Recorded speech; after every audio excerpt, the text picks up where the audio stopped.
Hey everyone! Did you know that lemons and limes can be fantastic for managing diabetes? Yep, these little citrus fruits pack a punch when it comes to health benefits, especially for diabetics. First off, lemons and limes are low in carbs and calories, which is a big win if you're managing your blood sugar levels. But the real magic lies in their high vitamin C content. Vitamin C is a powerful antioxidant that can help reduce inflammation and boost your immune system. Now here's where it gets interesting. Lemons and limes contain soluble fiber, which can help slow down the absorption of sugar in your bloodstream. This means fewer spikes and crashes in your blood sugar levels. Plus, the fiber helps with digestion and keeps you feeling full longer, which can be a game changer for weight management. And let's not forget about their alkaline properties.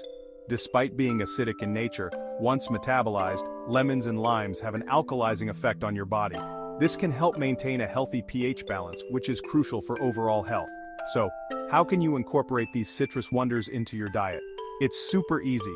You can squeeze some lemon or lime juice into your water, add it to your favorite dishes, or even make a refreshing citrus salad.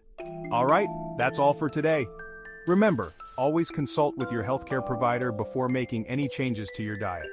If you found this video helpful, give it a thumbs up and subscribe for more health tips. Stay healthy everyone. Catch you next time.